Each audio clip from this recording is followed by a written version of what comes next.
I don't know why you dragged us out to the middle of nowhere. Come on, change is good sometimes. I get that, but we could have been happy doing our usual theme park thing. We could be waiting for illuminations as we speak. We can't always be at a theme park. Besides, I think I might have the next best thing. Here, try this. I seriously doubt a cup of coffee can make me any happier about our little adventurous expedition you have us on, let alone make me forget we passed up the Magic Kingdom for this. Would you stop talking for 2 seconds and just try it? Whoa, this is good. Like, really good. Where'd you find this, Starbucks? Nope, this is Expedition Roasters, the artisanal roasters of specialty pop culture-inspired coffees. You happen to be drinking Enchanted Tiki Coconut. Wait, these are theme park inspired? Yep, honestly, it's the next best thing to actually being in the parks. What other flavors do they have? If you want to embrace your inner Haunted Mansion, they have some Happily Never After, which features flavors of New Orleans pralines. And if you want to do your best Dapper Dan impression, you can grab some Main Street USA Colombian. And the best part is that all of their coffees are gluten-free and allergen-free. That's fantastic. Let me see the bag. Whoa, these bags don't look like any other coffee I've seen. That's because each one of the bags has unique custom artwork by guest artists. It makes it a little more fun to display in the kitchen than a boring bag. That's cool. They're almost collectible. We're gonna have to buy more when we get home. Well, since you like this one so much, maybe when we get home we can go to expeditionroasters.com and buy some more great coffee and maybe some fun mugs and shirts, too. This means we can have theme park magic every day of the week. This is the next best thing. Do you feel a little better now? You're caffeinated and you have a little bit of the parks here with you. Much better. Maybe being out in nature isn't so bad after all. But I may prefer the animatronic animals better. This coffee may be the only type of adventure I need in my life. Start your expedition today at expeditionroasters.com and use coupon code DUO15 to save 15% off any purchase of Expedition Roasters themed coffees. Brew your happy place. Expedition Roasters, an adventure in every bag. Hi, and welcome to the Theme Park Duo podcast. Grab your park map, churro, and hop in line with us as we take you on a coast-to-coast adventure through the world of theme parks, haunts, conventions, and more. Now, here's your hosts, Nikki and Gabriel. Hey, what's going on, everybody, and welcome back to the Theme Park Duo podcast. I'm Gabe. And I'm Nikki. And we are the Theme Park Duo. Now, as I usually say, you can tell that it sounds a bit different. That's because we are on location today at the Long Beach Convention Center in beautiful California for Midsummer Scream 2018. Woo! We're so excited. We've been waiting for this weekend forever. Yeah, and in all honesty, it feels like it was yesterday, last time we were here sitting down recording for 2017. It really does. And I'm just so excited for everything that they have in store for this year and all the new announcements. Yeah, and we just looked through the booklet, and the booklet, it looks smaller than the past years. It looks much smaller than the past years. The actual booklet. The actual booklet for the show, because last year it was a book with a whole bunch of pages. Now it's actually folded up, and I could see why, because it has a bajillion folds, and when you unfold it, it's like a labyrinth of Halloween goodness. So we're gonna have fun traversing all these incredible booths, and the Hall of Shadows being incredibly large this year is gonna be freaking awesome. I know that there's a lot of things that we're excited for. On a scale of 1 to 10, what is your number 10 for this weekend? What is the one thing that you're like, oh my god, I can't wait to do this or to see this, Nikki?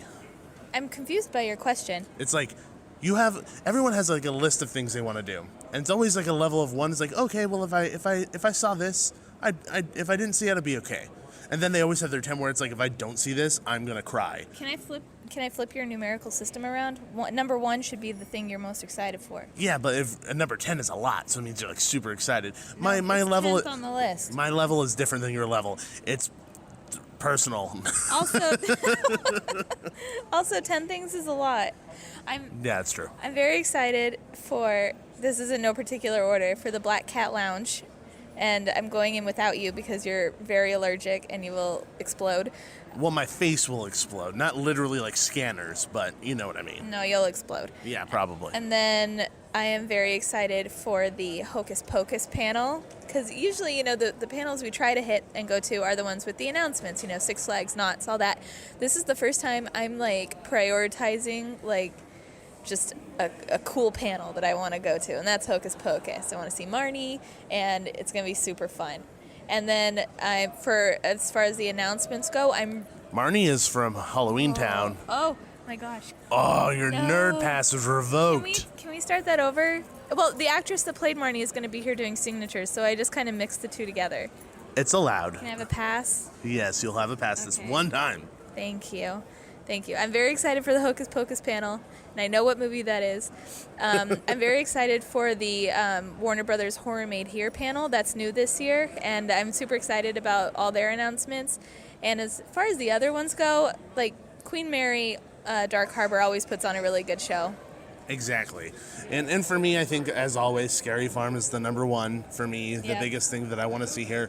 They, in the past, have usually kept it pretty low profile for the show, and they usually keep everything for the reveal that they do at the park. Yeah. But it's always fun seeing Jeff Tucker up on stage doing his thing. And, of course, Halloween Horror Nights. And like you said, Warner Brothers Horror Made Here, because that's completely new to Midsummer Scream this year. And we're really excited to see what they have to do, because we went last year and we actually thoroughly enjoyed it because of how different it was. Yeah. So we're excited to see how they expand and grow and improve on what they've done in the past year. Yeah. So lots of stuff coming up here for Midsummer Scream 2018. We're going to be trying to get some interviews for you guys. We're going to be doing some coverage on all the panels. So every single panel that we go into, we're going to have here in this episode. So I guarantee you this is going to be a long one, but for all you Halloween fans out there, you're going to freaking love every second of it. So make sure you stay tuned for the rest, okay, everyone? And we'll be back soon with more coverage of Midsummer Scream 2018, guys. See ya. What's going on, everybody? We're back. We just got out of the Not Scary Farm panel. And honestly, what is a better way of setting off Midsummer Scream with the biggest and baddest haunt of them all?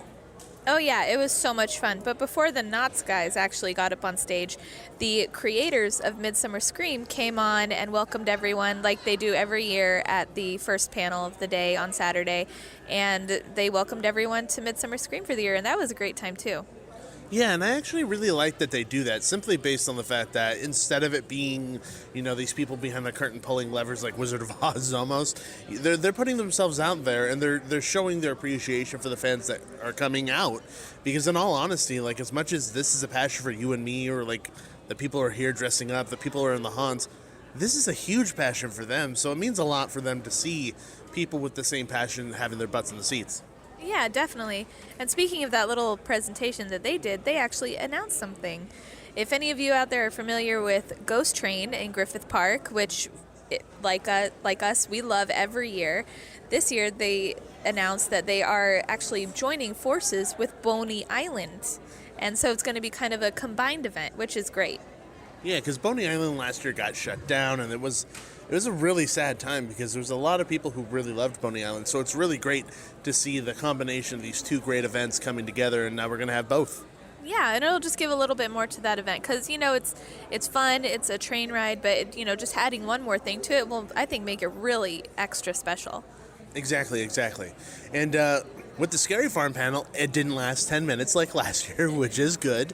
They actually made some pretty big announcements that I'm generally pretty happy with. Yeah, usually they tend to save all their announcements for their own presentation at Knott's Berry Farm, which this year is August 30th. If you want to attend, they will have plenty more announcements then. But they announced quite a few things this time. Yeah, so one of the major ones that they announced this year was a brand new scare zone, and that's going to be taking place right under Silver Bullet, and it's going to be called Forsaken Lake. And everyone freaked out. Everyone got excited because this used to be home to a scare zone before, and then Ghost Town took it over. So now that we have something brand new, I'm excited. Yeah, and they described a little bit that it's going to be like New Orleans, style characters, waterlogged characters, undead for sure, in like crypts and tombs. And the part that I think is fun is that they're going to have several times a night a show moment, which is basically a funeral procession from like one end of the scare zone to the other. And I think that's going to be awesome to see. Yeah, and I think they also mentioned that the whole setup is a lake was built over some cemetery as well. And you mentioned those little show moments that happen throughout the night. I think it's a culmination of everything that they've learned with Ghost Town Alive, as well as even the show moments they had last year over in the Hollow. So I'm really excited to see what they do with this, especially because I'm really in love with the idea of having a scare zone right in that area. Because, I don't know if I just said it or not, but because Ghost Town took that over, you're relying on all the Ghost Town monsters to make their way over there, and sometimes it feels rather empty. Yeah, no pun intended. It was kind of a dead zone last year. It was a Ghost Town. Oh. Yeah, so it will be nice to bring a little bit of, I keep using pun life. things. Yeah, life back into that area. Oh man, that's so bad. Yeah, it's really bad. But anyway, yes, we're very, very excited to see a scare zone come back over there. So it's adding another scare zone on top of everything else. And we'll see how it goes. The Hollow, people were concerned because there's a big competition with Ghost Town. But the Hollow it found its footing all its own, and it's fantastic. And so I'm sure that the same thing is going to happen with with Forsaken. I almost want to say the Forsaken Lake, because of how different it is in comparison to the two areas that are next to it. So I'm excited to see that. And then the other pretty big announcement was that the scare zone in Fiesta Village isn't going to be just a straight scare zone anymore. They're going to bring back the party aspect, and I think it was called Party of the Dead. I don't remember. Don't quote me, because I have to look up the photo, guys. I don't remember very well. Okay, Awaken the Dead. I was way off. That was terrible of me. But Awaken the Dead. So that's going to be like the new dance party that's over in Fiesta Village. And honestly, I think it's a much better fit than just a straight scare zone. There's no competition happening between the scare zones. And you have something that's a stark comparison in comparison, God, I'm using the same word twice, to the other scare zones that are surrounding it. Yeah, and they're still going to have a few characters walking around. They're going to have kind of skeleton go-go dancers, and then they're going to have stilt walkers, which look pretty cool. Exactly. So, I'm excited to see what they do with that. I personally think that the party atmosphere works perfect for that zone. I think it's what it needs. It makes the event itself really more fleshed out, in my opinion. And on that same note, they talked a lot about making Scary Farm more of the park being an attraction as opposed to a theme park with mazes in it. And I think with last year, I think they're really hitting their mark, and I can't wait to see what they do more with that. Yeah, so last year, if you remember, everyone saw the train conductor. He was bathed in what? Atmosphere. Yes, the technical term coined by Knott is Fear, F-E-A-R, so atmosphere. You don't say hyphen, but you know what she means. I was trying to visually spell it out. Don't laugh at me. I'm literally doing it to annoy you, and you fell for it. I didn't fall for it. It's just working. You are annoying me. But anyway, atmosphere characters, and before I was so rudely interrupted, I was talking about the train conductor. What? Oh my gosh. The train conductor and how he was just super cool. Everyone was talking about him. He wasn't like a scary character. He didn't interact with you or scare you that much. Haunting. He was a very haunting, sinister character, and he was just there. And they apparently, I don't know if any of you listeners saw it, but apparently there was a gravedigger over in the cemetery that was also an atmosphere character last year, and we never saw him. But I think that's probably because the line for the maze, what maze was Red? Oh, Red Barn, usually cut that area off and no one walked over there. So I don't know, maybe that character will be back too. And they also hinted that there will be a new atmosphere character or something over by the saloon. So look for that next year. I want the atmosphere character to be a saloon dancer, and every time she does like the can dance kick, her leg just flies off. That's what I want it to be. But, it may not be that. It's not going to be that, but I want it to be that. or like a spooky bartender or something like that. I don't know, something fun. What would you want to see over there by the saloon? I think a spooky bartender would be really cool. I think it would be neat if they like opened up the curtains and had like a little scene playing out up on the stage or on the balcony outside. Then a lot of people could enjoy it. You know, it wouldn't be obstructed really by any views. I think that would be fun too. So any of those I would like. I think you're 100% right. I think it's going to be on the balcony. I think you're 100% right, and that's a really smart place to put it because people are going to stand back in Calico Square, stare up at it, and allow themselves to be open to get scared. It's going to happen, hands down. I think you're 100% right. So, but anyway, guys, we're going to wrap up here because we have to run on over to Delusions to do their VR experience. So we're going to be talking about that once we get done with it. And then after that, we're going to head on into, is today Fright Fest? Yeah, so the Fright Fest panel for Six Flags Magic Mountain. Until then, we'll talk to you soon. Stay tuned. Hey everyone, so we're here at the Knott Scary Farm booth. Of course, I'm probably going to spend the rest of my life in this booth because it's awesome and I'm a ridiculous nerd. But I'm sitting here with Pasta and Ken Parks from Knott Scary Farm. Welcome, you two. Thanks for having us. Thanks for joining us. Yes, big fan, you guys. Obviously, you've seen my ugly mug around the park, I'm sure, plenty of times getting scared by your fabulous monsters. But you guys did announce today some pretty cool stuff. So you announced Forsaken Lake, which is a new scare zone, and then Awaken the Dead, which is another party that's going to be happening in Fiesta Village. So with regards to Awaken the Dead, what was the thought process behind bringing a party back to Fiesta Village? Because I know that it was replaced with a straightforward scare zone previously, and now we're bringing the party back. Yeah, we kind of feel that we tried last year to lean into just strictly a scare zone, and the geography of the area just doesn't make that happen. In the past, when we would have a scare zone combination with a party, we found that most times the monsters ended up being dance shills for the party. So we thought, okay, why don't we just lean into the party? We get a lot of guests, I'm strictly a scares person myself, so I'm not necessarily going to the event for a DJ, but, we get throughout the year so many requests for DJs, a party, that type of thing. So we're going to lean into it as heavy as we can. It's true. We do get a lot of people always asking for where the DJ is. It's a nice little reprieve from all the scariness that happens throughout the farm. Actually, I 100% agree with you two because I know that me and my wife obviously have the discussions. We have a podcast, we talk about it a lot. But I actually think that having the party atmosphere is actually a really nice balance in contrast to the rest of the park, and it makes it feel like a much more broad event. And like you were talking about before in the panel, making it more of the park being the appeal as opposed to just being a theme park with mazes in it. And just touching upon that, how are you trying to get into, because I know the guests see it as Knott's Berry Farm. The guests see it at Knott's Berry Farm with mazes. How are you going to drive it home to the guests that this isn't just a place with mazes? This is a full different theme park where the whole park is the attraction. How are you going to drive it home? Well, I think, those of us, we talked about in the panel, those of us who came to Haunt years ago, now it's Scary Farm, but then it was Halloween Haunt.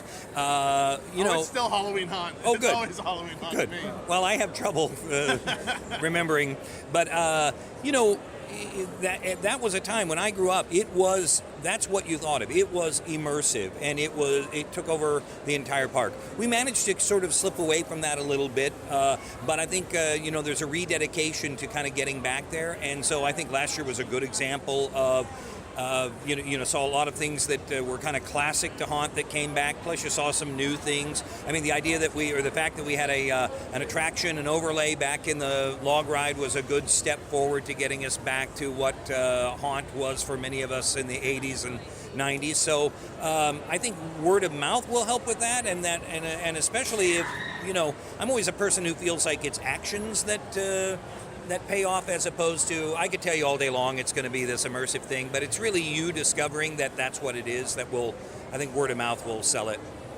There's so many unique things that we have throughout the park that it's really important that you come and experience for yourself, whether it is the jack-o'-lanterns in the hollows or something as simple as a photo op that is over by Paranormal.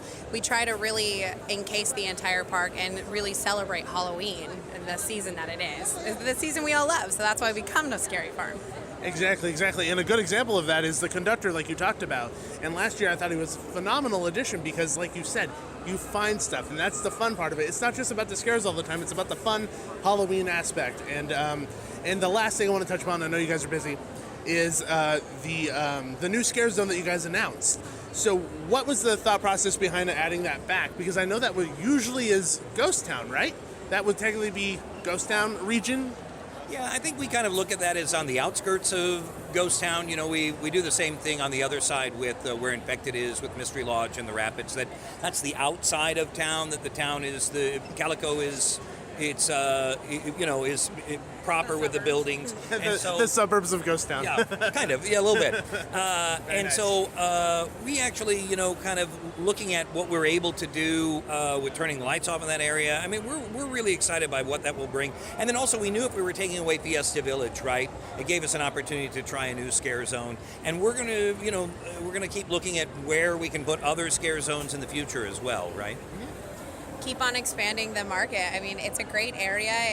It's a great area for theming, let alone location. It's kind of right in the center of the park, and it gets a pretty good foot traffic whether you're going to Fiesta or coming through Ghost Town. So it almost makes sense to staff it for talent. Yeah, and the one thing that everyone asks me, because I'm such a big Halloween person, is like, what sets Scary Farm apart from, the Halloween Horror Nights or the Fright Fest?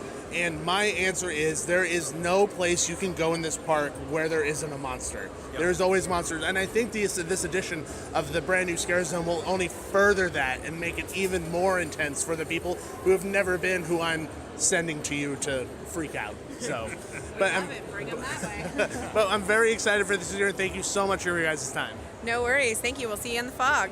Thank you. And hey, if you enjoy the paint and all of the decor that's happening, that's the person standing next to me is her team, and she and her team are responsible for that. And she's blushing big time right now. She's amazing. They are amazing. So, we've always said it's not just this event that is designed by 4 people. It is a village, and so they are so responsible for all the amazing work that happens out there.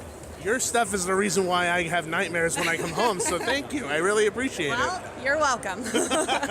It must be a great feeling, seriously. It really is. I love the event and I love what I do. I have an amazing team of people who work for me, whether it's in paint or whether it's in the spooky farm and the talent themselves. They're kind of all my children, and I'm thankful to be Haunt Mom.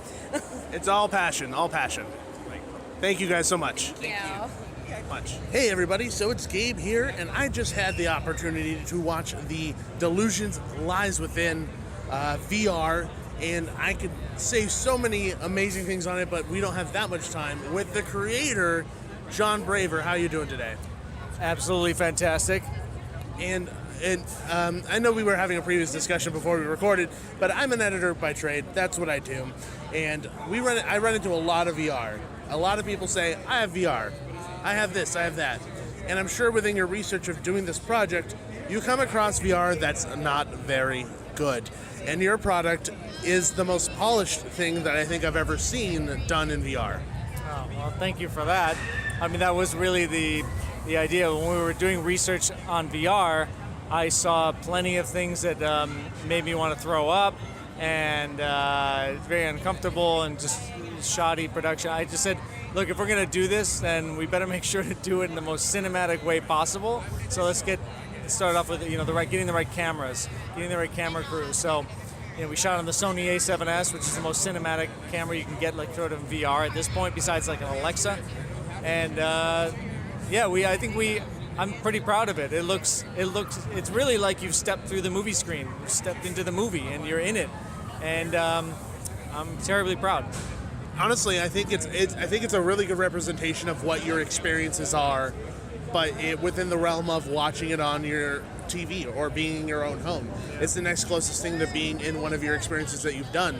And what are some of the challenges that you guys face in the production of the product? Because I know that in VR there's a lot of little tricky things and pitfalls to watch out for. So what are some of the things that you guys ran into? Many things that we don't have time for right now, but I will pick a few. I mean, number one would probably be, let's talk about blocking, like rehearsals.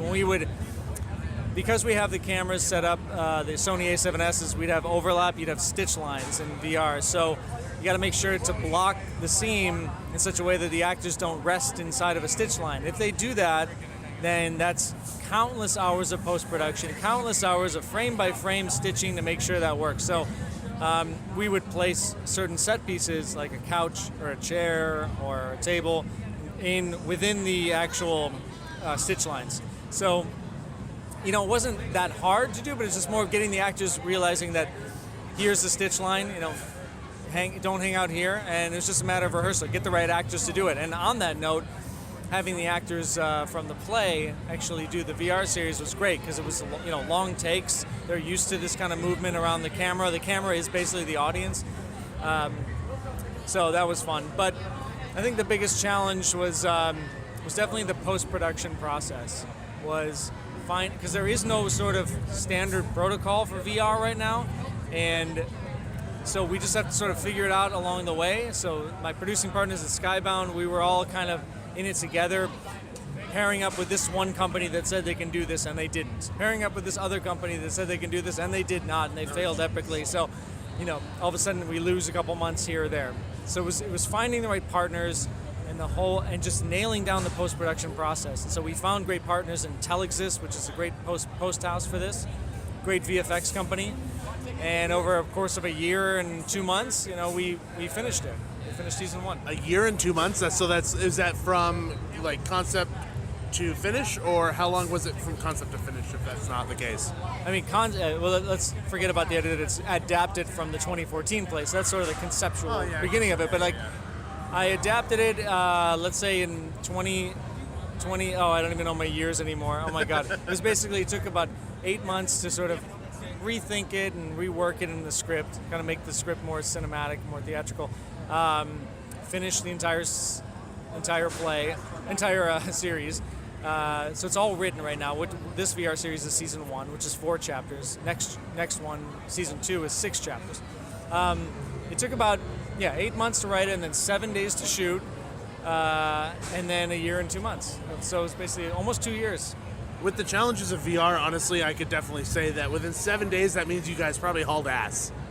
Oh yeah, man. We had so many shots we couldn't do. I had so many arguments and conversations with my producers that were like, we can't get this, we can't get that, and it was fine. At the end of the day, it's fine.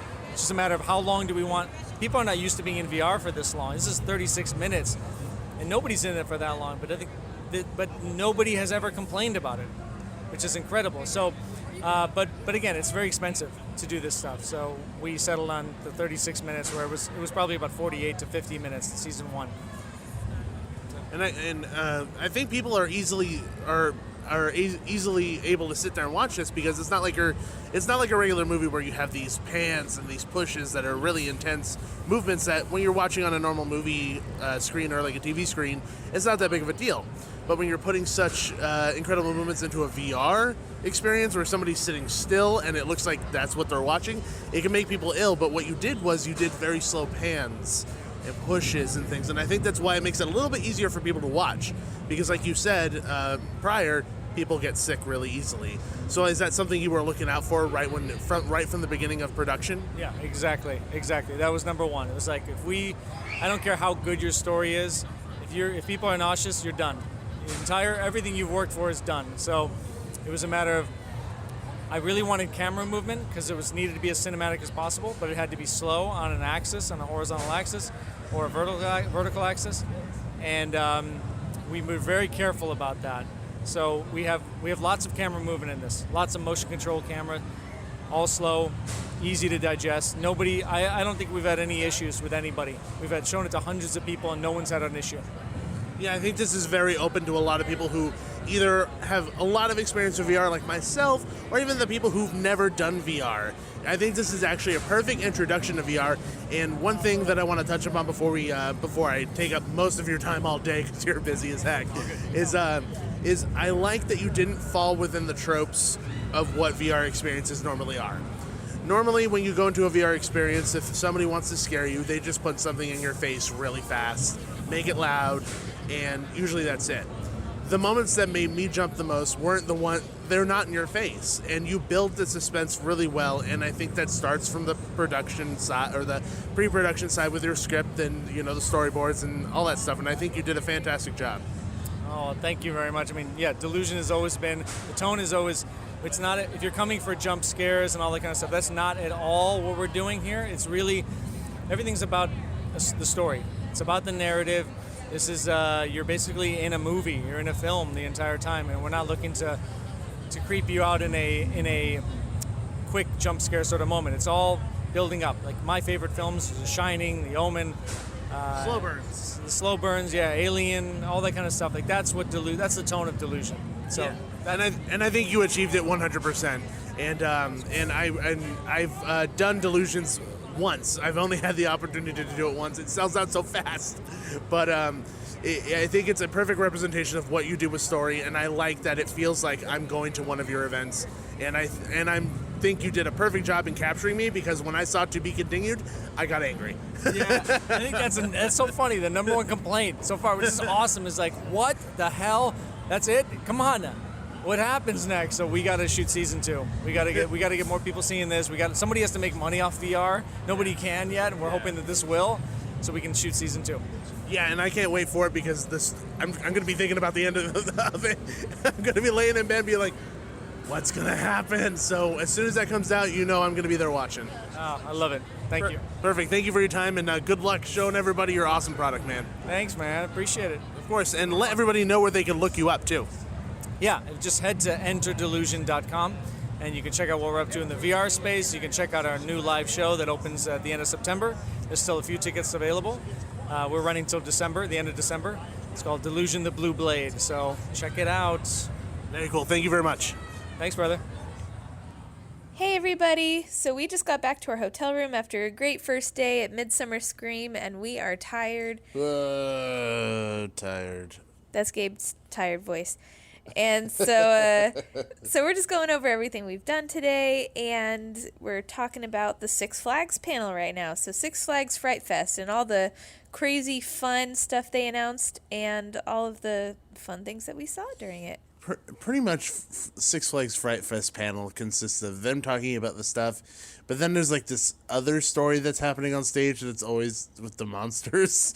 It's like a fight of like attention, because they had I don't remember the clown's name. It was like Tweak, something like that. The yellow one. He has the yellow hair with the yellow and the black. And then they have Innocence, who is probably one of our favorite monsters from Six Flags, if not the best monster from Six Flags Fright Fest.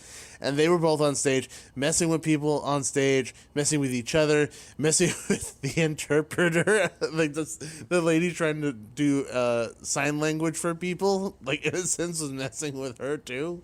Yeah, she was not having fun. She was trying to sign, and she just kept like looking over her shoulder to see where Innocence was. It was pretty entertaining. Pretty much, and they actually dropped a lot of news in this panel. It's honestly probably going to be, outside of maybe Queen Mary, the only panel that we have that's dropped this much information with regards to what's going to be happening at Fright Fest 2018. And but let's just jump straight into that. And one of the major announcements was the fact that they are bringing City Under Siege back, which is a huge fan favorite scare zone, where last year they got rid of it for what was that movie, Suicide Squad, and they had the clowns roaming instead. But now the clowns are back over in the DC universe, so that's actually really good news. I think it's great. It's really exciting. It's like the clowns were their stars, and it's like, okay, 1 or 2 years, we'll let the Suicide Squad, have their moment. But I think everyone is super happy to see the clowns back in their home. As much as I thought Suicide Squad was an interesting experiment, I'm glad that the clowns are back in the DC universe, because I think it helps flesh out the area a bit more, and I think it fits a bit more. I know that that's weird saying that, because it's DC universe. Suicide Squad is a DC property. I just don't feel like it fit in the sense of style. The style of Suicide Squad didn't fit the environment that area is at all. Well, it's just the fact that Suicide Squad was never actually scary. It was more like a photo op than it's a Suicide Squad experience. Yeah. But it just, and they had those like goopy characters, roaming around. Goopy? Well, they were like being changed into like these blobby things. Like, you know what I'm talking about. Your descriptive words are fantastic. Yeah. I don't know. But anyway, moving on from that, other Scare Zone news is the Witches. What is it called? The Witches something. The Witches Lair. Oh, Witches Lair and The Shadows are two other new Scare Zones that are coming to Fright Fest. And according to them, The Shadows is going to be one of their goriest and bloodiest Scare Zones they've ever done. So, looking forward to all of that. Obviously, blood and gore, guts is always a plus for me. I know you don't like it that much, but I do. That's okay. It's not my thing, but that's fine. You Yes. you can hang out in there. I'll go hang out with the clowns. Probably. Yeah, that you could stay there. You're a clown yourself anyway. Your makeup you did today makes you look like the clowns from Six Flags. That is the meanest thing you've ever said to me. I'm That's joking. so I don't mean mean. it. I love you. I'm just joking. You don't look like a clown that much. Moving on. Hey! Moving on. Obviously, I love Nikki very much. I don't want to be put in the doghouse. Anyway, some other news that Six Flags dropped today was for 2 new mazes coming for 2018. And one of the first ones is a Sewer of Souls. Now, this is going to be taking place of Dead End that was at the top of the hill last year. It's to no one's surprise that this got replaced. I don't think they were going to retool it. I think it just didn't work with regards to Dead End. If you go back and look at a review of Fright Fest from last year on our website, you'll see exactly what we were talking about. We kind of go through it, but to kind of touch upon a few subjects, it just didn't feel like they developed it as much as it should have been done. I mean, the concept is really interesting and cool. It just all comes down to execution. I don't think it really hit as many as those things as everybody wanted it to. So seeing it switched out makes me happy because I know that they are going back to the drawing board and saying, hey, what can we do a lot better here? Because I know that's a big thing for them, seeing where their shortcomings are to really help propel this event into another stratosphere, which every single year they're doing more and more and more. So seeing Sewer of Souls coming to this should be really cool. And this maze is going to be Blacklight. So the Blacklight maze is still around, and that's because the other Blacklight maze, which is Toys of Terror, is now gone because it's getting replaced. Oh no! With Condemned. So Condemned is a maze that's taking the place of Toys of Terror. But the new Blacklight maze will be at the top of the hill. So there you go. So Yeah, so you'll still have a 3D blacklight maze to walk through, which they're fun. I like them. yeah, exactly. I think Blacklight mazes are like, for me, they are the cliched haunt maze. You know what I mean? But not in a bad way. It's like you expect to see them there. You expect to see that kind. And for me, Toys of Terror to me was actually really fun. It was like one of the remaining remnants of just a fun maze that doesn't necessarily have to be overtly scary. And I'm sad to see it go, to be honest. Just a little sad. But we'll see how Condemned does, because that back corner is like a powerhouse in that corner, because you have Vault 666, you had Toys of Terror, and you had one other one. Red Riding Hood one? No, Red's Revenge is up the hill over there to the left of that. There was another one over there. You know what I'm talking about? There's one more, and I don't remember what it was. Yeah, I can't remember. I can picture the line, I can picture everything, but I can't think of the actual maze right now. Exactly. So it's going to be interesting to see how that fits in with every other one that's in that corner. But I'm always excited to see Six Flags try new things, because every single year they're really pushing the boundaries of what they do every single year. And they didn't talk about it at all, but you remember that scare zone that was in front of Justice League Battle for Metropolis? It was Damned and Disguise Change Before Your Eyes. I wonder if that's coming back. They didn't say anything about it, because I would love to see what if they are going to like update it or add set pieces or do something. Well, they didn't say it wasn't coming back. And I honestly, it did have its problems last year, but I loved the idea of it. And I think that it could be really cool if they brought it back and just tweaked it. So maybe they will bring it back. On a different level, it's something very similar to what they did in the Hollow for Scary Farm, where they have like these show moments and they have the story. This has show moments as well, where they all kind of change. And I actually thought that was really cool. Like you said, it was different. It was fun. And it just, in all honesty, we're going to get in a whole conversation about Damned in Disguise. I think it needed some more set pieces, definitely, because it just felt like a whole bunch of monsters running around a crowd. But I wonder if that's coming back. I hope it comes back, because I think the concept is there. I think the execution was almost there. But I would love to see what they do in order to kind of pull forward the better aspects of that concept and to really drive it home. So the Six Flags panel was awesome, in my opinion. Today we only really did 2 panels. It was the Scary Farm panel and Six Flags. Yeah, that was all on the books for today. Tomorrow is going to be full. Yep. So full. And like, just to touch upon a few other things we did today, we saw the slider show, which is always my favorite at Midsummer Scream. It's the Decayed Brigade, so it's the sliders from Knott's. Shout out Decayed Brigade. Yeah, we love Sequel. all of them. Yeah. I'm just shouting out all the haunt monster names that I know off the top of my head. Spats. They had a freaking ramp. They had a ramp. They got some serious air this year. It was the coolest thing I had ever seen. Like, I yelled out loud, like, ah! So we saw 2 of their shows, and they were both different. They're really good about changing up their shows. We just walked around a lot, and we just had a great time today. Yeah, and you got to meet Kimberly J. Brown.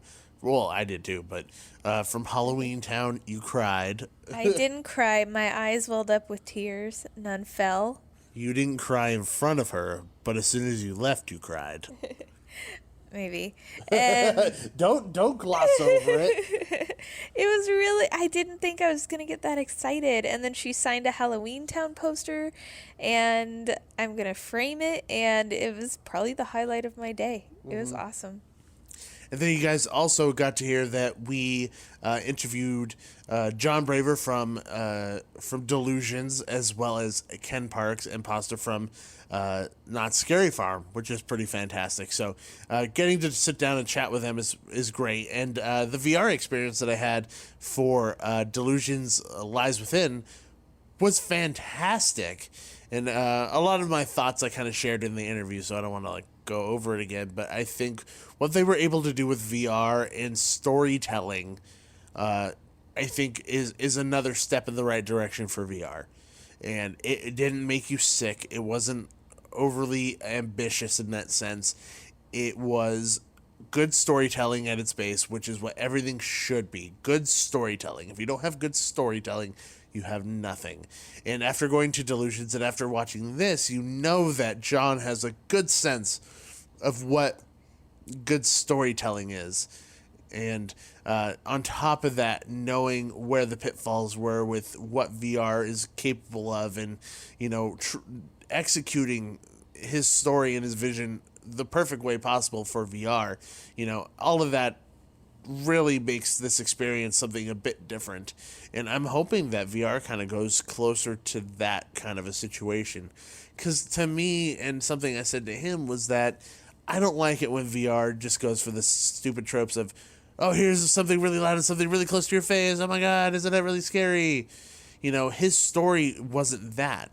He really focused on the characters, but then the scary aspects of it didn't need it to be in our face.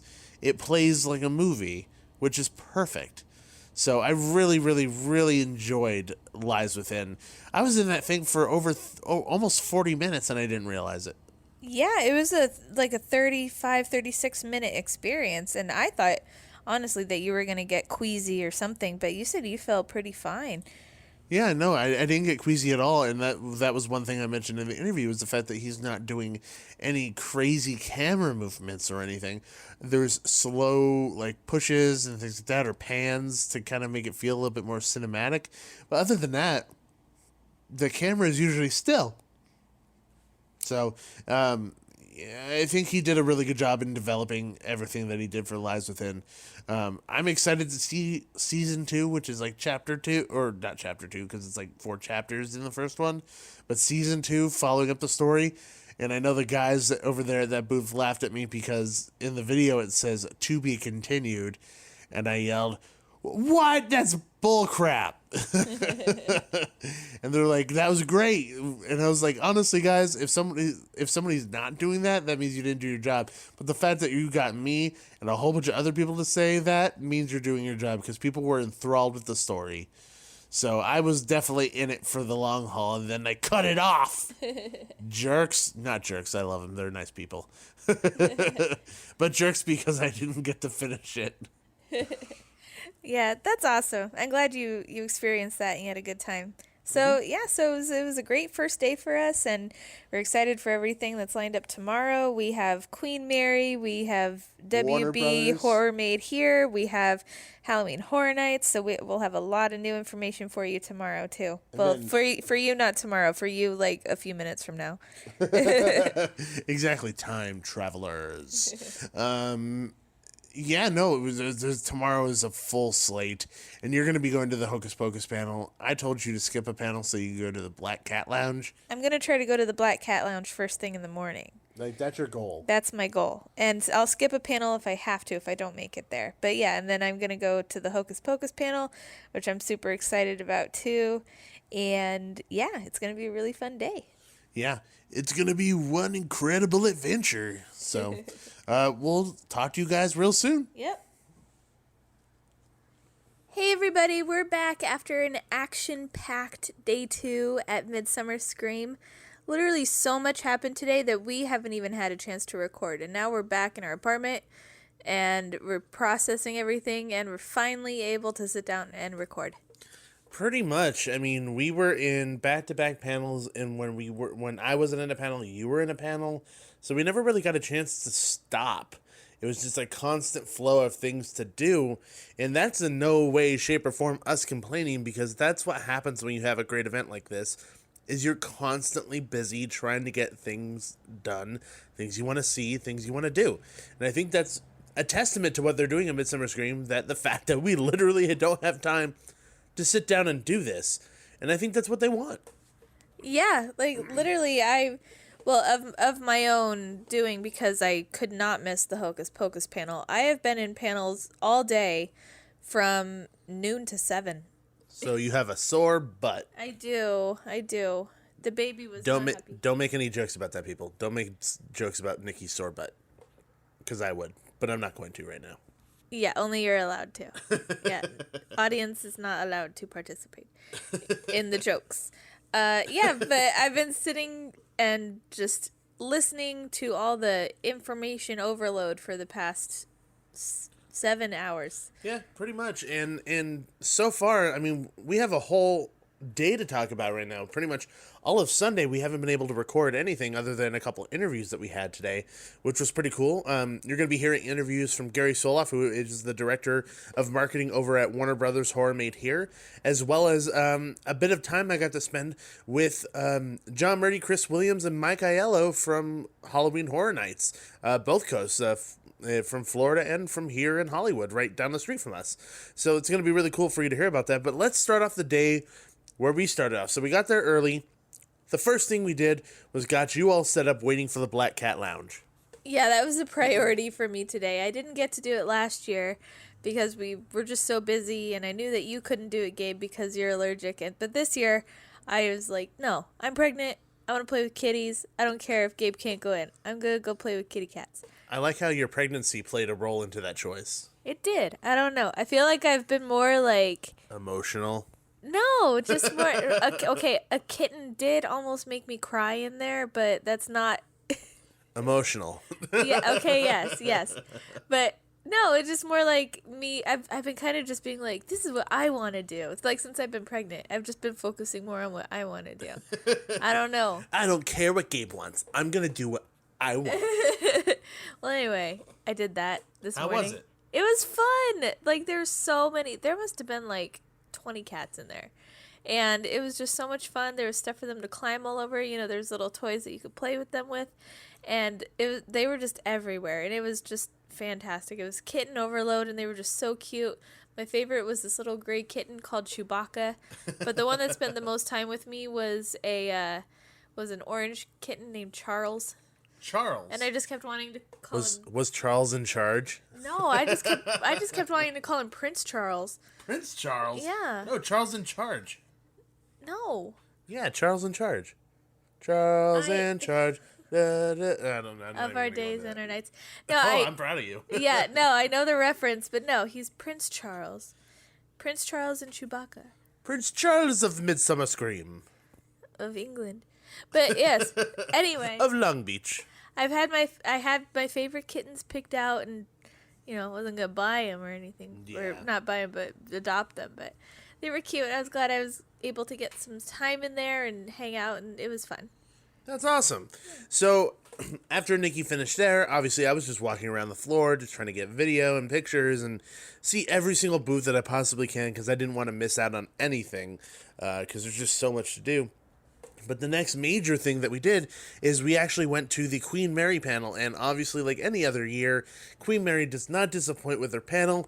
It's hysterical, because they have some of the best icons here, and the actors and actresses that play these characters are just phenomenal at ad-libbing, and I laughed so hard at just the interaction between the captain and the ringmaster, and just all these silly, dirty jokes that they're throwing back and forth. I just feel like all of them, even including the people who are designing the mazes, have fun at this panel. Yeah, it's one of the most entertaining ones to just be in and listen to, because the captain really is just like this great character all to himself, and he is like the MC for the panel, so he's the one running the show literally, and it's just so much fun. And half the time the creators of Dark Harbor who are up there giving the spiel, they're laughing at the captain because of just something he said. It's fun to watch. Exactly. So to cut to the chase, with regards to the mazes, Intrepid is coming back, Lullaby is coming back, Circus is coming back, B340 is coming back, and Feast is coming back.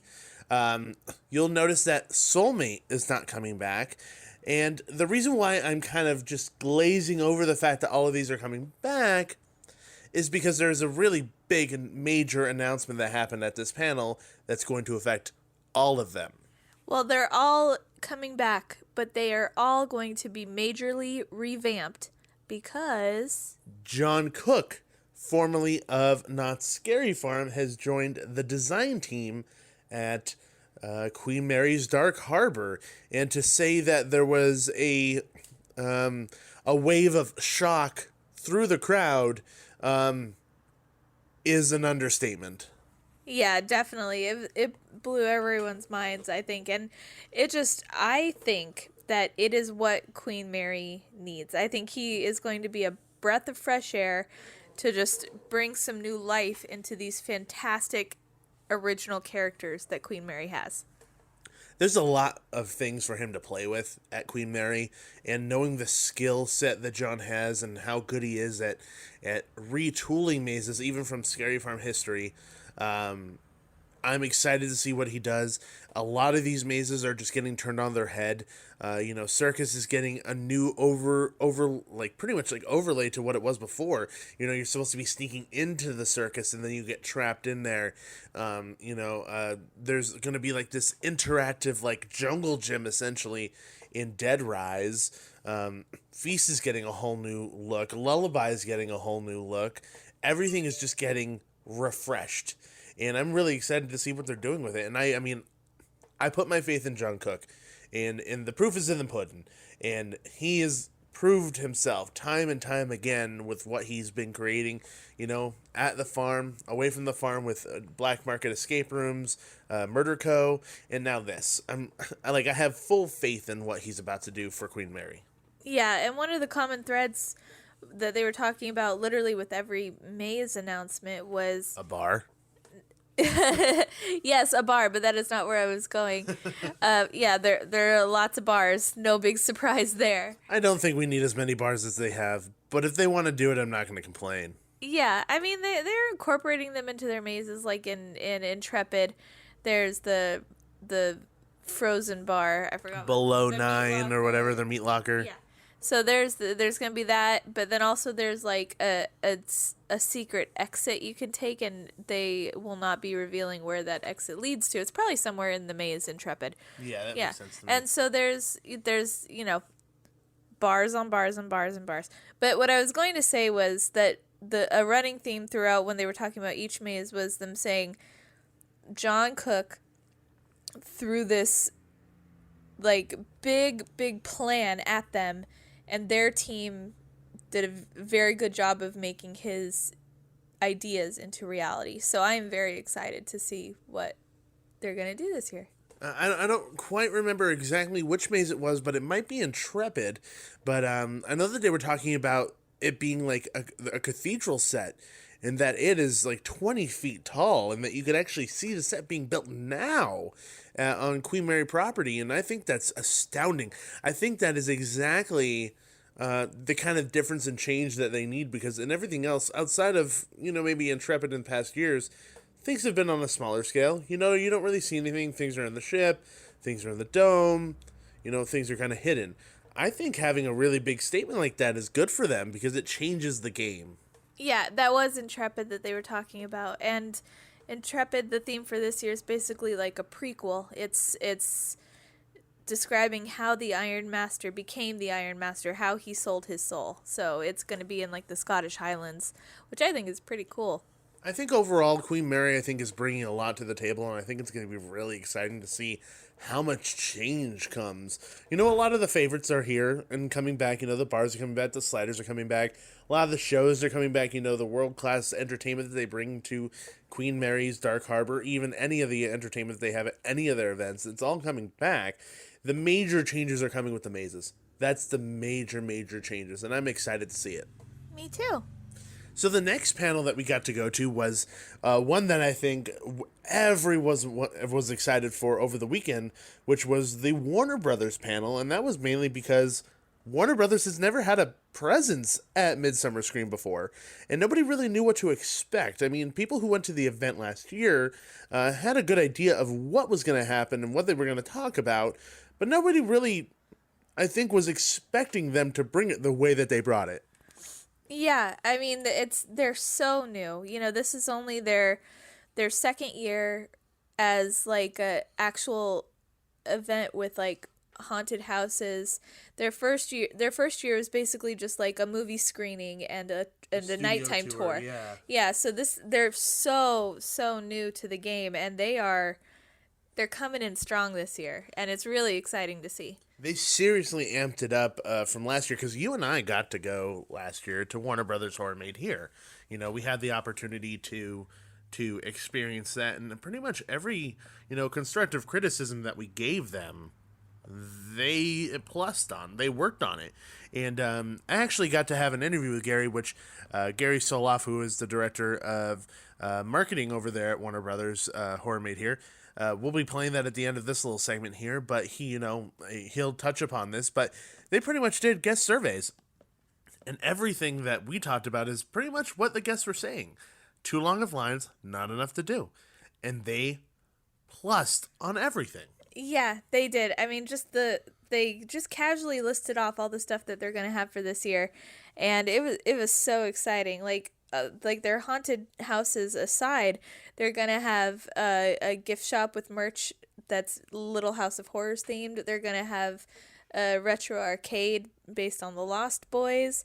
They're gonna have themed food, so no more food trucks. They're gonna have, what was that? The pie shop. Oh, they're gonna have the pie shop from Mrs. Lovett's Pies from Sweeney Todd.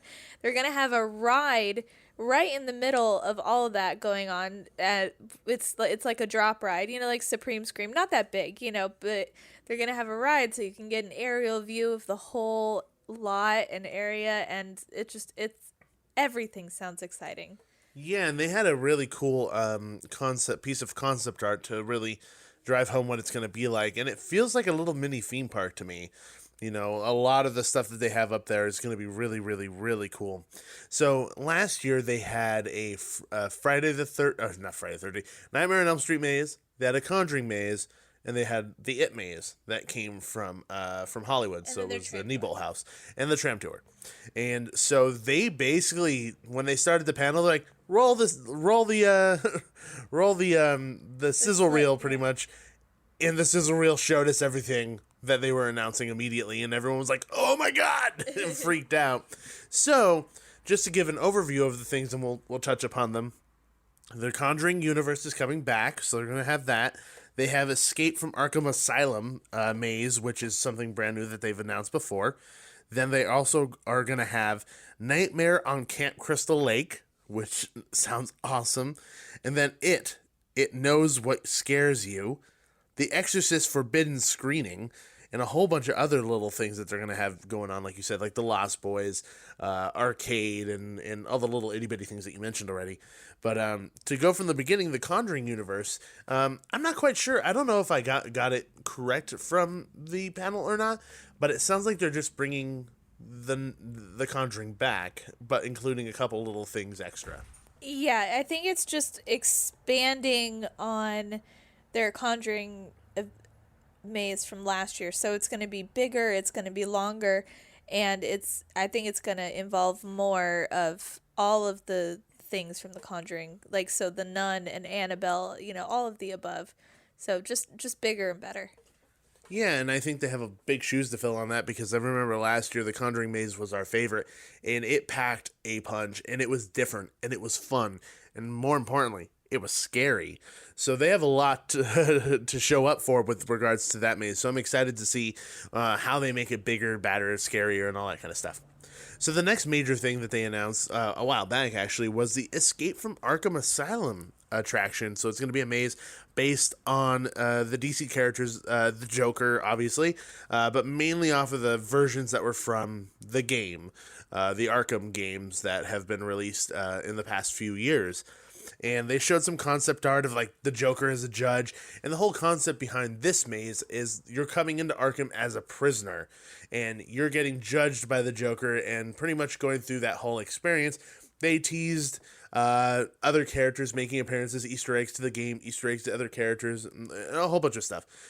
Appearances, blah blah blah blah blah. Pretty much the whole thing. So I'm interested to see how they play that all together. This is one of the mazes for me that I think is the most anticipated, because it's so different. I'm intrigued that to describe this maze, they used the term theater in the round.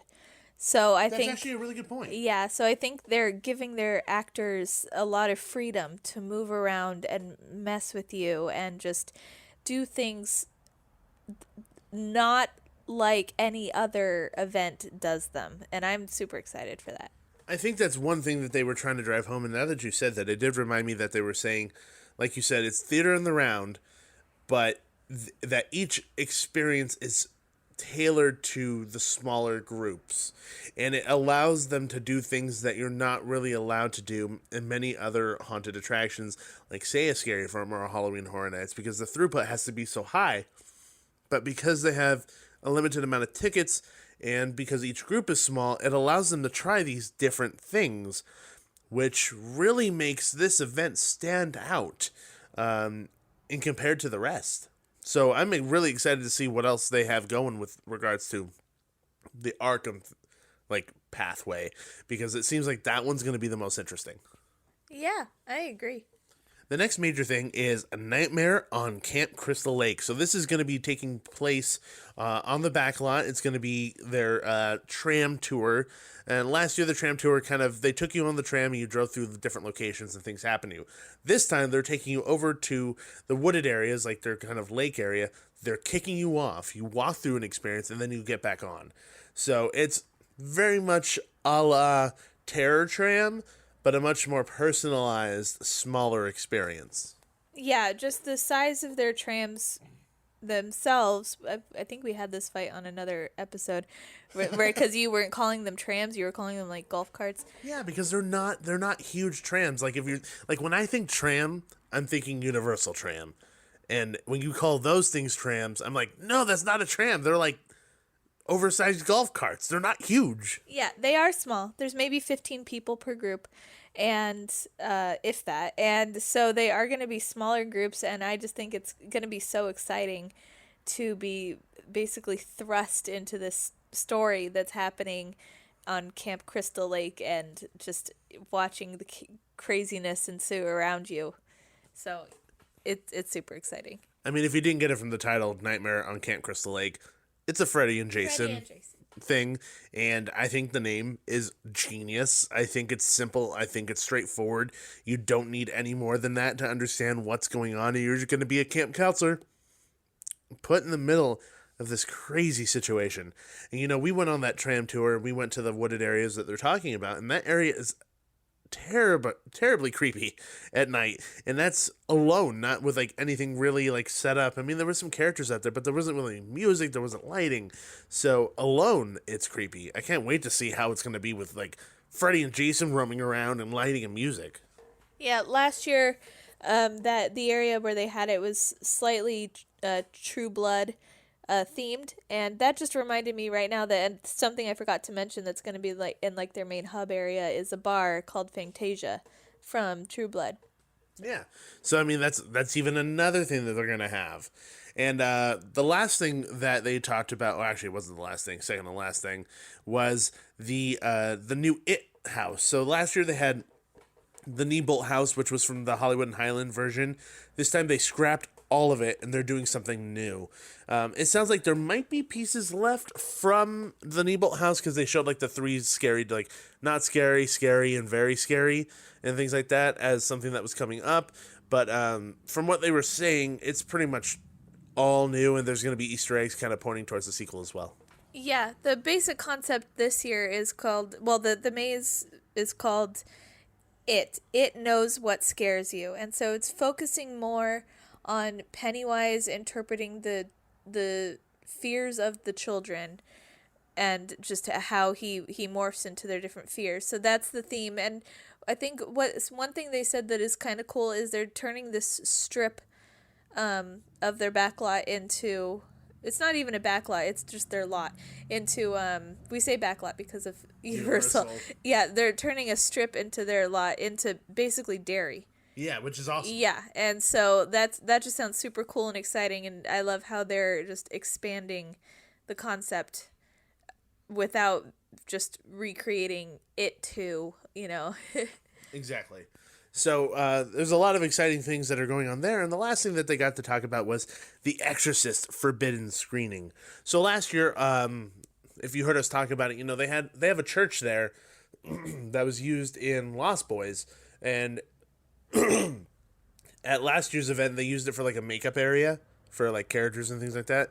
So in the church now they're going to have a screening of scenes from The Exorcist, and it's going to be just like the best scenes. It's going to be like 8 minutes long, and it sounds like the seats are going to be, you know, not your typical seats, to make it a little bit more of a what they call a 4D experience.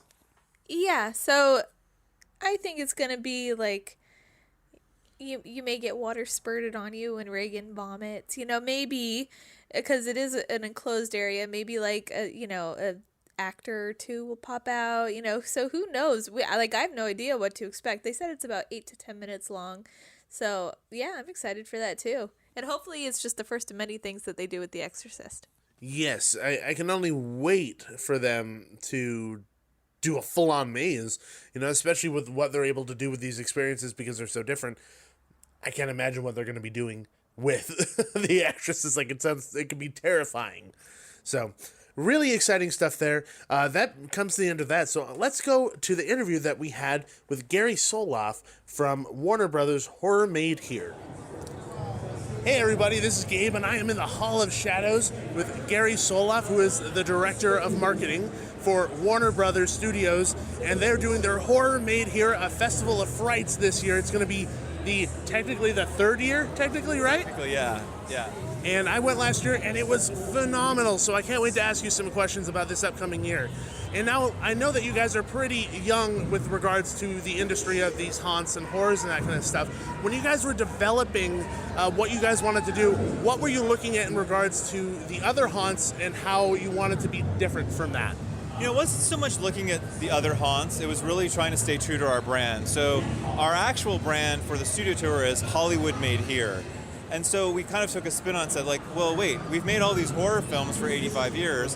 Why don't we call it Horror Made Here and really take advantage and you know, sort of lean into what we've done as a studio, and not only Warner Brothers, but obviously New Line, and, you know, create an experience that's more authentic. So our brand itself is all about getting closer to the entertainment you love. So we took that idea, we really started with, how do we get you closer to the entertainment you love, horror style, and figure out what can we do that's on our brand, that's about storytelling, that's about authenticity, that really draws in a guest, scares them, but also makes them feel like they've just experienced a scene from a movie. So it wasn't so much looking outside. I mean, when I take a step back, like, yeah, you know what? I mean, I've been to all the other attractions. I love them. They're fun. They're scary. But let's do something that's a little bit more exclusive, that's a little bit more special, and a little bit more intimate. So it was important for you guys to stand out from the rest in Southern California because there's so many big hitters then. Yeah, and you know, the reality is, I mean, we really can't handle, we don't have a theme park. We can't bring in 25 to 50,000 guests in a day. Not enough room. There's not enough room to put them. So, you know, we're probably about 2,500 to 3,000 guests on a big night for us in this event. And it just makes it much more intimate and special. And being in the panel, it sounds like all of you guys are huge horror fans yourselves. As a fan of horror, did that change your thought process of what you guys wanted to execute with the event? Yeah, I mean, you know, I don't really know how to describe how my mind works that way, but it's hard. but you know, like, so I think I mentioned it on the panel, like I really wanted to do an I Am Legend maze, because Hennessy Street, which is tenement in New York, it already looks dilapidated, and so I was imagining like the zombies hidden off in the dark corner in the dark, and have this big floodlight. You know, I started like designing it in my head. I'm like, wow, I'm really geeking out about this stuff. And so when we started talking about the other stuff, like, unfortunately, like, the only reason why we didn't do I Am Legend is we couldn't actually use that part of the studio, because we can't, you know, we are a working studio. We you know, we love our productions, and we need to take care of them. So we need to give them a place to work. But you know, my mind just started going like, all right, what can we do with The Exorcist? What can we do with It? What can we do with Conjuring this year? So like you said, it's a working studio, and most of your stuff is within those sets that are used constantly. How does that affect that planning process? You know, we got really ahead of it this year. So we started planning in January, and you know, we work with our production partners in TV and theatrical, and said, look, you know, we really want to do this. It supports, you know, it's a fine balance when you're at a working studio. So it's a little bit of push and pull.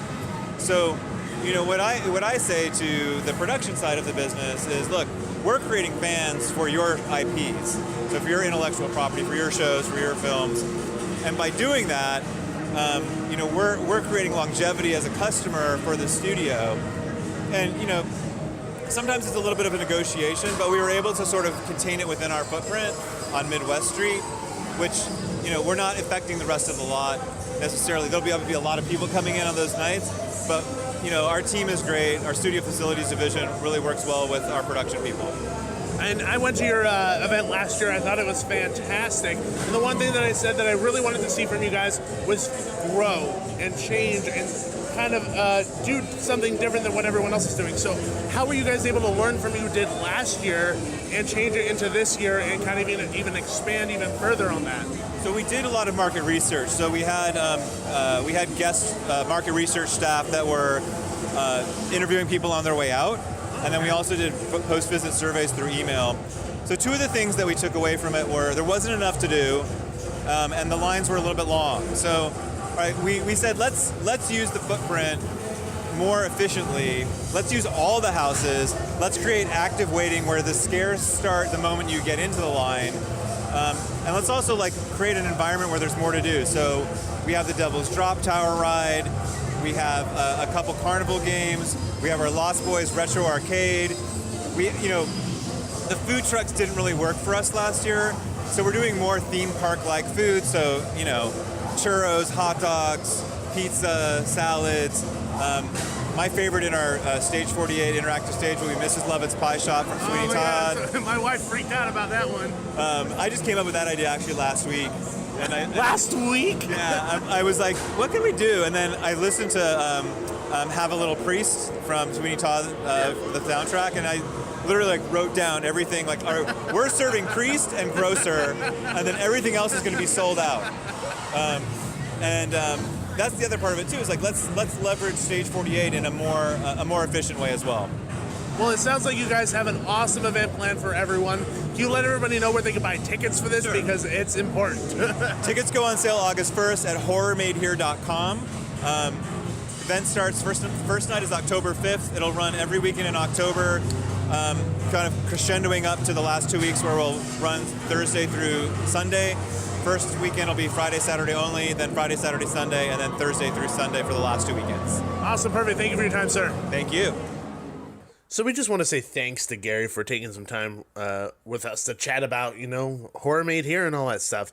So we're really excited to see what they're going to be doing over at Warner Brothers. After last year, there's high standards because everyone's expecting the best out of them. But it sounds like they're really setting themselves up for success. Yeah, super excited. Can't wait. Even though I don't think I'm going to be able to go this year. I'm sorry. It's okay. I'll have a baby. Well, I mean, we'll have a baby. Maybe I might be able to escape to go.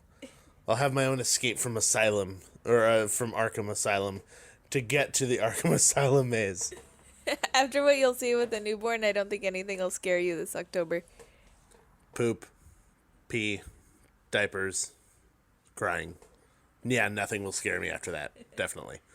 Anyway, moving on, the next thing on our list was actually something that Nikki got to experience without me. How was that? I missed you. Oh, so you weren't super jazzed that I wasn't around? No, I was just crying the whole time that I missed you. Well, that's just depressing. Was the panel okay? Yeah, I was lying. I didn't miss you at all. Well, that's still depressing. I had a blast. So I went and abandoned Gabe, and I went and I experienced the Hocus Pocus panel celebrating their anniversary, 25th anniversary. I don't know. You're the one on the panel. 30th anniversary. A number between 25 and 30 anniversary. It's their 25th. I'm pretty darn sure. No, it's definitely their 25th. I remember it now. Are you sure? Is that your final answer, Nikki? Yes, that's my final answer. You have lost the $1 million. But there was never $1 million anyway. Well, I mean, I have $1 million. I don't know what we're talking about. Oh, well, I'm glad I married you then. Anyway. But it's not your money. It's my money. What's yours is my baby. There was no prenup. Yeah, but there's a separate bank account that you don't know about. But if I divorce you, I get half. It's a Swiss bank account, so you have no access. Okay. Anyway, moving on. I saw the Hocus Pocus panel, and it was... I could see the irritation in Nikki's eyes. Yeah, I just want to move on. And so it was great. It started out with 3 ladies dressed up as the Sanderson sisters on stage, and they did a whole rendition of I Put a Spell on You. Of course. Yeah, the whole number. It was great. I was singing along. And then everyone came out, and I think there was 6 or 7 people up there. There was the writer, director, there was the I forgot the name of the position. Creator, and then there was the oh my gosh, I'm messing this up so bad. You're the worst. You threw me off with your $1 million comment. So they had the writer, the director, the composer, and the actress from it, correct? Yeah. The little girl. Yeah, Tilda Swinton. And then they also had Tilda Swinton? Oh my God. That's not who it is at all. Don't worry, people. Tilda Swinton was not at Midsummer Scream at all. Thora Birch. That's not even close at all. I'm tired. I'm pregnant and I'm tired, and you are distracting me. I'm sorry. Continue on with your Hocus Pocus story. Okay. So, and there was also a few set designers there, and The what, Nikki? The what? The producer. That's what I was trying to remember. I said producer. No, you didn't. I thought I did. No. Well, anyway, the producer, and then Thora Birch, who played the young girl from the movie. And I'm so flustered now, I can't even think of her name. Where does Tilda Swinton come into play? Oh, I don't know. Don't laugh at me. Well, tell us some of the funny stories that they shared. That was a motorcycle. That wasn't me farting. I promise. Oh my god. It's a loud street that we live on, and we're not recording in the normal spot, so you're gonna hear some of that sometimes. But share some of the funny stories that they share, because I know that kind of stuff. People were talking about it. Yeah, they told stories across the board. Like, the producer was saying about how he was first pitching the idea and how Disney was already on board, and he pitched it to Steven Spielberg, who turned down the offer to be a part of it as soon as he heard that Disney was already on board, because they were kind of in a rivalry back then. They were complaining about how it came out in July, even though it was a Halloween movie, because Disney already had Nightmare Before Christmas coming out that year at Halloween instead of Christmas. And so everything that year just kind of came out in the wrong place. And then they were talking about how the composer that was there on stage that day, he came onto the project literally after the movie was complete, with 2 weeks to create the whole score for the movie. And the only thing that survived the original composer was "I Put a Spell on You," was that song in music. And Wasn't "I Could Put a Spell on You." Oh, You no, said it was Come Little Children. It was "Come Little Children." Yeah, and so they just had a whole bunch of stories like that about, where the story of Hocus Pocus, the original concept, started off, and where it ended up after, a few writers had their hands on it. Like, there was never supposed to be a musical number. There was never a virgin lighting the black flame candle. In the original story, all of the kids are more like 11 or 12 instead of 16. So it just went through a lot of changes, and it was great hearing everyone's just what they liked about the original and how it turned out, and just everyone's favorite stories from the set, like Bette Midler being in a harness on a broomstick singing "The Wind Beneath My Wings," So they just had a whole bunch of great stories like that, and it was really fun. Yeah, it sounds like a really good panel, and it was moderated by Jeff Topoli from Disney Coast to Coast, and it sounds like he did a fantastic job. So that was really cool, and I'm glad that you got to experience that. So, like, during that, I was just walking around the floor, staring at monsters, taking photos of monsters, going through mazes, sticking around the Hall of Shadows, just really exploring the nooks and crannies that Midsummer Scream has to offer. So, and then after that, we both faced the hordes of crowds coming for Halloween Horror Nights. And it actually was a horror seeing all those people meshed together as one. It was rather scary. It was crazy. Literally, by the time I funneled out of the room from the Hocus Pocus panel, I was standing out in the lobby for 5 minutes before we went back in. So literally, I was in a horde of people going out and a horde of people coming back in. So it was just craziness. I think your panel ran a bit long, but then just the amount of people that were waiting for Halloween Horror Nights exceeded, I think, just the space that was available for people to wait. So I think they actually had to move people downstairs after a while. But it was just kind of nuts waiting there and just seeing how many people were there. Just the body heat. It was a lot. But thankfully, it wasn't too long. You came out, and then eventually we went in, got our seats. We got really good seats. And this was a really big deal for people. And this is a really big deal for the haunt community in general, because this is the first time ever that East Coast meets West Coast Halloween Horror Nights panel. Mike Aiello, and John Murdy and Chris Williams all on one stage talking about Halloween Horror Nights. And specifically, they kind of went over, questions from online, but then they also talked about things that they're going to be doing this year. Yeah, so their main focus was the mazes that both coasts were doing. So Trick or Treat obviously was the big one that they both were showing different little tidbits of their mazes from their respective coasts and what they're focusing on and what their costumes and makeup and their sculptures for the masks look like. And it was just fun seeing how they were both doing the same thing, but from slightly different angles. Yeah, and honestly, I think that the chemistry that they all had worked out so well, because this was a hysterical panel, like just all of them joking around and having fun. It was perfect. Yeah, as if being pregnant wasn't reason enough for me to be scared of tinkling in my pants. Like I was, I was in stitches the whole time. They were just a funny trio up there on the stage. Like they were hilarious the whole time. They were hamming it up big time too. I think they were all having fun. They were. I mean, they at one point they read a Twitter question that was, "What's your biggest fears?" And who knew John Murdy was afraid of cotton balls?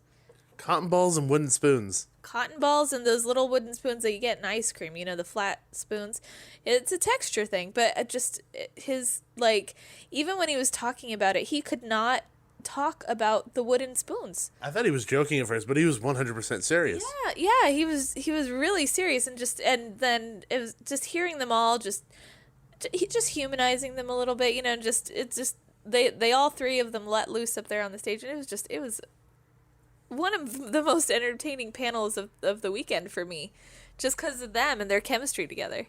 Yeah, they actually had really good chemistry. It's funny because, like, on the spectrum of personalities, they ran the gamut, because, you have Mike, who is, boisterous and loud and funny and just a goofball, and then you have John, who's, silly, but, more quiet, says things that are funny every now and again, stuff like that. And then you have Chris, who's just quiet. He's a mellow guy. Extremely mellow. So you just have, like, this spectrum of personalities up there, and it worked out so well in their favor. Yeah, it was just a great thing to be a part of and to watch. We were there for history. That was history made on stage at Midsummer Scream.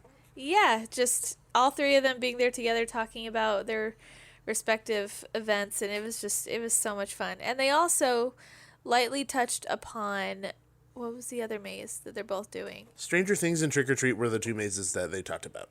Yes, that's the one, Stranger Things. So they both showed how they were kind of approaching the Demogorgon differently. The Upside Down? The Upside Down, yeah. So that it was just super interesting seeing their both takes on it. I think everyone's kind of idea, or not idea, but I think everybody's usual question is, how do you approach IPs that you're both working with? And that's what they answered. A lot of the time, one coast will get it, then the other coast will get it. And it isn't because, one got it, then the other one has to get it. It's just that's how it worked out. Or sometimes they get the same IP.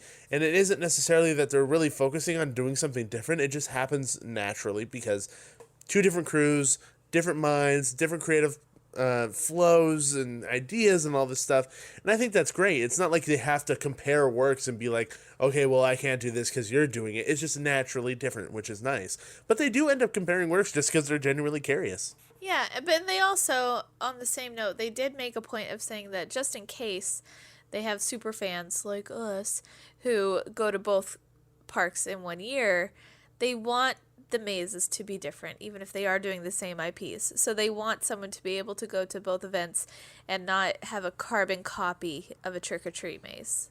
Exactly. And I think it was just a really fun panel. It was a long panel, but it was a really fun panel overall. And we were lucky enough to actually get a chance to interview them. So we're going to go to an interview with John, Mike, and Chris right now. Hey everyone, so this is Gabe here, and we just got out of the Halloween Horror Nights panel, and I'm standing here with some gentlemen that are pretty familiar to all of you, I'm sure, with Chris Williams, John Murdy, and Michael Aiello from Universal Orlando. You made it out here to Midsummer Scream, so welcome all of you. Thank you. So you guys have announced some pretty, all of you, just in unison. You're going to say everything at the same time. The Three Stooges. In harmony as well. It's the Three Stooges right now, right? Dewey, Cheatham, and Howe, right? Is that how it is? So with Trick or Treat, you guys obviously are going to be doing something that the fans have been asking for a very long time.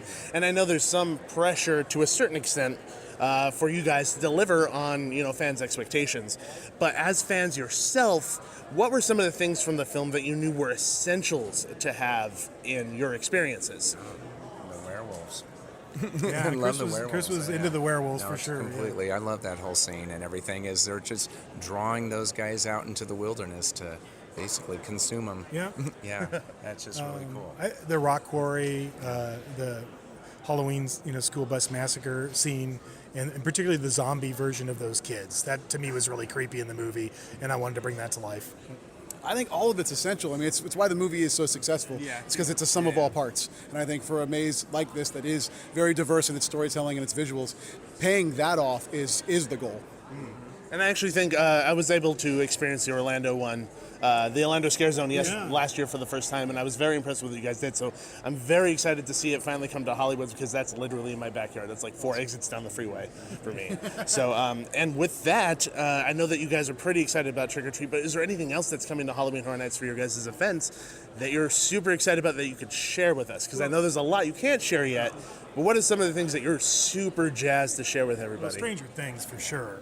That's it's rare when you get a moment where a property kind of transcends the typical boundaries of a genre and becomes a pop culture phenomenon like that show has become. So to be entrusted with that brand by Netflix and the Duffer Brothers to bring it to life, that's a huge honor, and we're, huge fans of the show. I mean, just from the very first frame watching it, instantly fell in love with it. So it's both a joy and an honor. Yeah. And you know what? It translates to what we do as a maze, as a haunted attraction. It completely does, and all the elements involved with it. So, just can't wait to bring that to life. Really. Yeah, for me, again, everything that my counterparts have said, I'm excited about Killer Clowns from Outer Space. For me, that's been a white whale for a while. I'm excited about Killer Clowns from Outer Space. I mean, I'm excited you guys are doing it. I'm not gonna lie, that movie, along with it, was the reason why I was scared of clowns. So I was like 14. Really? So I'm actually quite sad I'm not gonna be able to experience it, but hopefully another time. I'm one of the few people that saw that movie in the theater. It played one night in LA, and it played in Brea. And I was in that theater to see it on screen, so I've always loved that property. When I got older, I came to appreciate it a bit more, and I was less scared of it, and I would watch the special features, figure out how they did everything. So I'm very excited to see you guys bring it to life. It's just fun, man. It's that cool blend of comedy and horror, and the Kyoto Brothers did it very well. And again, that was something I grew up with, and I'm excited to have it. Mm-hmm. And then lastly, I know that you guys were talking about just trying to find that white whale, as you put it, and especially with like The Exorcist and IPs like that. What would be some of the reasons why you guys it takes so long to obtain those rights to make these awesome creations that you guys do? Because you just said it, obtain those rights. We don't own everything that we do, so we have to get people to grant us the permission to do it. And sometimes that's easy, and sometimes that's incredibly hard. And it's a unique. Every film is unique, and there's some things that we would love to do that we haven't had the opportunity to do. But I think the reason we did get things like The Exorcist is we just don't give up. If we want something, we just keep coming at it until we get it. And it took 10 years to get the rights to The Exorcist, but we eventually got it. And I think that goes right in with what you guys were saying about how people can find their way into the positions that you're in now. It's just never giving up, persevering, go for what you want. So that's really cool. So thank you guys so much for your time. I know that you have a long line of people, and a lot of people want to say hello, and I appreciate your time, guys. Thank you very much. Our pleasure. We didn't have that much time with them, but, we were lucky enough to run into Mike before the panel. We were actually going into the Queen Mary panel. And honestly, like, the little bit of time that I got to interact with Mike, he just seems like the coolest frickin' dude ever. Like, I just want to grab a beer with the guy and talk nerdy crap. Yeah, definitely. And especially since I found out he's a big Doctor Who fan and uses Doctor Who as inspiration for his maze designs. I'm like, I could talk to you forever. So yeah, he just seems like a super, super nice guy and super relatable guy. I want to be friends. Yeah, we definitely want to be friends with him. Just to hang out and talk nerdy stuff, have a beer, and relax. So, Mike, you're probably not listening to this at all. But if you are, for some godforsaken reason, you happen to land on our show and are listening to it now, we want to thank you for being so awesome and kind to all the fans, including us, who've never gotten to meet you before. And thank you for coming to Midsummer Scream and making it such an awesome experience. And, really treating the fans of East Coast that live here on the West Coast feel like we're all one big happy family. And in all honesty, like, when it comes down to it, the wrap-up of this entire weekend is just that. Is this entire weekend revolves around the fact and the idea that we are all one big happy family who loves Halloween, who come together. We're this big community. It's no infighting and things like that. It's just people who come together to do something that they love. And to see the passion across the board when it comes from the vendors to the mini haunts to the shows to the panels, just seeing everyone's passion, in different forms is incredible. I couldn't have said it better myself. It's just it's such a great feeling going to Midsummer Scream specifically, and just any haunt or Halloween event. It's just the feeling of community that you get when you're there is just, it's like nothing else. It's like going to a family reunion, because you see a whole bunch of people that you don't get to see all that often, but when you see them, it's like no time has passed. And you're just constantly giving people hugs. You're constantly saying hello to people. How you doing? How's your weekend? How's the family? How are you? Just spending the time with friends that are also interested in this crazy world of Halloween that we are. And it's funny because we were at Starbucks, and I hear people walking by like, oh, these people dressed up, these are grown adults. It's like, you don't quite understand what this whole thing is about. It isn't about the dressing up. It isn't about looking silly, because if that's what you think it's about, you're 100% wrong. And I think you have the wrong idea of what this is, and that's from an outsider's point of view. And it's about coming together and just showing love for one thing that we all enjoy. And regardless if that means you're dressing up or not, it's cool that everyone is doing it at the same time, and we have a place like Midsummer Scream to do it. Yeah, I completely agree. So we definitely want to give you guys a major shout out, Midsummer Scream, the whole entire crew, from the volunteers to the executive producers and everybody else involved in Midsummer Scream. Thank you so much for having created such an incredible event that allows all of us to come together and enjoy a holiday that we care so much about to, make ourselves look a little silly, I guess, to the outside world in what we're wearing and what we're doing and and things like that. And I can't think of a better way to kick off the Halloween season in July than going to Midsummer Scream. Yeah, it definitely, it just makes you so excited for everything that's coming up. And that's the whole point of it. It's to make the Halloween season last just that much longer and to get everyone hyped early. And it works, 100%. We are unbelievably hyped for everything Halloween coming up, and now that we have the Scary Farm preview event coming up and then a few other things coming up, it's going to be an incredible year, and Midsummer Scream is the perfect way to set it all off. So definitely a big shout out to the entire crew from the top to the bottom who helps put on that show. Yes, thank you to everybody. You did a great job. The weekend was pretty much, from our perspective, almost flawless, so it was a great time. And they announced that Midsummer Scream is coming back next year in 2019.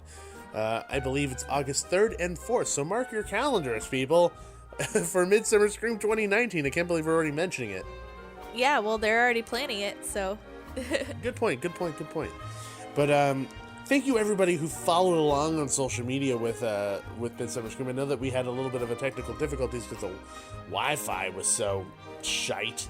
It could have been better, but thank you for everybody who persevered through all those technical difficulties and followed our adventures over the weekend. Thank you so much.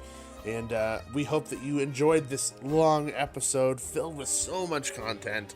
We're always very much appreciative of everybody who listens to us banter all the time. Yeah, I mean, you can go anywhere for news, but you come here for news and our personal opinions and... I don't think it's that. I think they come from me irritating you. I think that's genuinely what it is. And for me getting flustered and randomly name dropping Tilda Swinton. So in the next episode, we're going to have Tilda Swinton on the show to talk about her involvement with Hocus Pocus. I really don't know where that came from. I'm tired and pregnant. You stress named Tilda Swinton. I did. I stress name dropped Tilda Swinton. Watch her tweet tomorrow I in no way, shape, or form was involved with Hocus Pocus, but thank you, Theme Park Duo, for thinking that. Oh, and apologies to Thora Birch for not remembering her name instantly. aka Tilda Swinton. But thank you. But yes, thank you everybody for listening. If you want to follow us on social media, make sure you head over to Facebook, Twitter, Instagram, and YouTube. All you have to do is search Theme Park Duo. But if you want to contact us directly over email, you can always email us at themeparkduo@gmail.com. Perfection. Thank you once again, everybody, for listening. And as always remember, there's always a great, big, beautiful tomorrow. See ya! Thanks for riding with the Theme Park Duo. Make sure to gather all your belongings before the end of the podcast. Bye-bye.